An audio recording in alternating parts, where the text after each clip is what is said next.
Hello Ray and Sandwell Visually Impaired members, this is Karren. Some of you might remember me from the 2018 AGM, and I shared with you my life growing up in South Africa. I thought, as many of us are now in self-isolation, that I would share with you what it's like in Oxford. I myself haven't gone into self-isolation yet, but I have restricted my movements considerably, and for that reason also my social engagement. Days seem to be slowing down in some respects, and I have to say each day comes with its own set of challenges, and some of these are unexpected and quite positive. Last week, very early in the morning, I went into Oxford city centre just as the shops were opening, and I was one of the very few people about. This gave me time to linger and look at the trees and the light in the blossoms. And for those of you who have never seen, blossoms are soft and gentle and create an almost surreal atmosphere. You feel that really there are new beginnings each year when you see trees filled with blossoms. And also underneath are carpets of daffodils. Their bright yellow is so warm and so reassuring that you feel, despite all the uncertainty, life continues.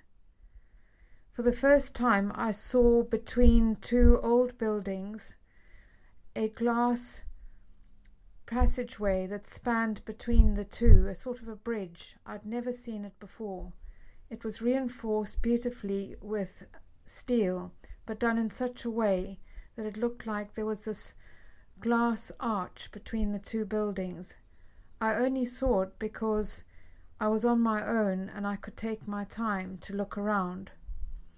I've got minimal sight in my right eye, practically non-existent, and fading sight in my left, so all these little images mean a great deal to me. I have to say there have been some other unexpected moments of people not really regarding the distance that we're supposed to be keeping, and moments of intolerance too. I've also noticed that I am literally the only person, in quotes, who could be considered disabled, close quotes, in the streets. I no longer see people in wheelchairs or other white cane users or people with guide dogs. I don't see people with walking sticks either. I've noticed that I'm being observed more, and I wonder at what point somebody may say, "Would you like some help?" and mean it constructively, rather than the vague, "Oh, thinking of you," which I've had from a couple of neighbours. I suppose as yet one is not quite a priority, and that is understandable. But it does mean that one has to be incredibly self-reliant. I got up very early yesterday morning and went for another walk which took me along the parks. You can travel the whole of Oxford through the parks if you know where to go, and that is a wonderful thing because you can avoid people and you can be close to the river, and also sometimes you have the unexpected encounter with a bird that nestles in the river foliage, or there may be the sound of, I've heard there may be foxes, I'm not sure, or dogs in the distance. And going out along that path over a bridge called Mesopotamia Bridge, I often feel that I'm away from Oxford, I'm somewhere else, and that in itself I find quite freeing. I'm able to put my white cane away, my backpack, and just walk, regardless of whether I might stumble a bit or brush against a tree. I feel the freedom that I used to feel when I grew up on the farm in South Africa. I think of the many people who have less vision than myself, and I'm wondering how all of you are doing. I have to remind myself not to put things up against my nose to smell if they're out of date or gone off.